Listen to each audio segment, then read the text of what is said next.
Roos nüüd on soetatud, siis tuleks jälgida, et see kasvukoht, kuhu roos istutada, peaks olema päikseline ja tuulevaikne.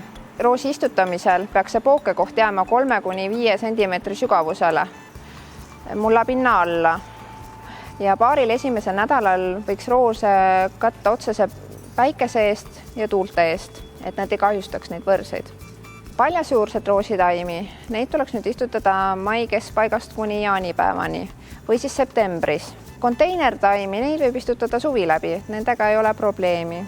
Istutamisel peaks jälgima, et need keerdunud juured, need saaks kindlasti lahti ja istutusauku laotada need juured ühtlaselt laiali, et roosi juured saaks ilusti mulda.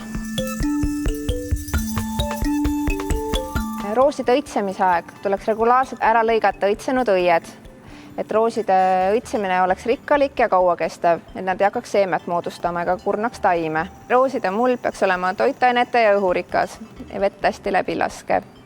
Peale istutamist tuleks roose ka regulaarselt kasta ja kastmine peaks olema pigem harvem, aga see-eest korralikult, kuskil 10 liitrit taime kohta. Roosiväetisi on erinevaid, on keelväetised, on kastmisväetised, keelväetis on muidugi samuti, mida tuleks lahjendada veega ja kasta ja on olemas ka graanulväetised, nii pikatoimelised kui ka sellised, mida tuleks suve jooksul 2–3 korda vähemalt panna. Kui roosi kimbutavad kahjurid ja haigused, siis koduaias võiks esmalt kasutada mehaanilist tõrjet, kas siis putukaid ära korjates, käega katki vajutades või siis kahjustunud roosioksi välja lõigates. Kui aga see ei aita, siis tuleks kasutada muid preparaate. Looduslikust vahenditest on näiteks seebilahused, taimeleotised. Keemilisi preparaate kasutades saate tõrjuda lehetäisid, roosi lehevaablast, karilast kui ka kedriklesta. Minnes talvele vastu tuleks roose kindlasti katta.